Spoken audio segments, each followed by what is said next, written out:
মহাযোগী লোকনাথ বাবার পাঁচালী পাঠ। ত্রিকালজ্ঞ মহাযোগী লোকনাথের জয়, পাপী তাপী উদ্ধারিতে হলেন উদয়। আবির্ভূত হন বাবা কচুয়া গ্রামেতে, জন্ম এলো লোকনাথ ঘোষাল গৃহেতে। পিতা রামকানাই ঘোষাল, কমলা দেবী মাতা, ধর্মপরায়ণা তিনি সতী পতিব্রতা। 11 বর্ষ যবে লোকনাথ হইল, ভগবান গাঙ্গুলি তারে সন্ন্যাস দীক্ষা দিল। গৃহত্যাগ করিয়ার ত্যাজি পরিজন, গুরু সঙ্গে কালীঘাটে করে আগমন। বেণী মাধব বাল্য সাথী সঙ্গেতেই ছিল, শিষ্যদয়ে গুরু নানা যোগ শিখাইল। তারপর আসে তারা হিমাদ্রি শিখরে, দীর্ঘদিন সাধনায় সিদ্ধি লাভ করে। তারপর গুরু সঙ্গে শিষ্য 2 জন, পৃথিবীর নানা দেশ করেন ভ্রমণ। বিভিন্ন ধর্মের তত্ত্ব জানিবার তরে, উপস্থিত হন মক্কা মদিনা নগরে। কাবুলে আসিয়া মোল্লা সাদির ভবনে, কোরআন শরীফ পাঠ করেন যতনে। বিশ্ব পরিক্রমা শেষে বেণী মাধব সঙ্গেতে, উপস্থিত হন চন্দ্রনাথ পাহাড়েতে। দাবানল জ্বলে ওঠে বনের ভিতরে, অগ্নি থেকে রক্ষা করে বিজয় গোস্বামীরে। বেণী মাধব চলে যান কামাখ্যা ধামেতে, বাবা নেমে আসিলেন বারুদি গ্রামেতে। বাবাকে প্রথমে কেহ চিনিতে না পারে, পাগল বলিয়া সবে উপহাস করে।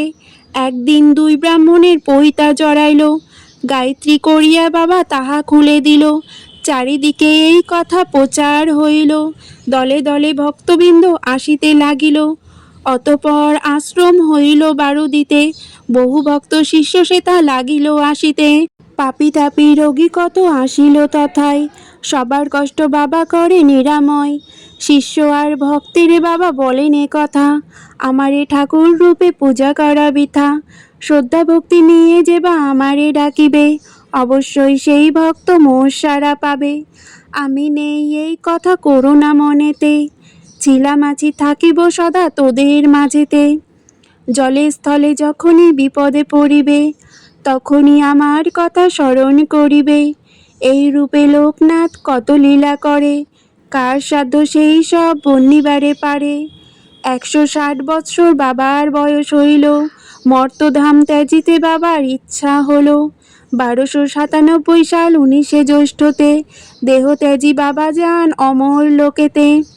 যার ঘরে বাবার চিত্র রাখিবে যতনে, অন্য কষ্ট থাকিবে না তাহার ভুবনে।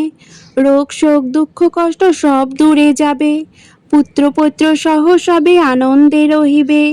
বাবার পাঁচালী যে বা পড়ে কিংবা শুনে, পুণ্যবান সেই জন সদা রেখো মনে।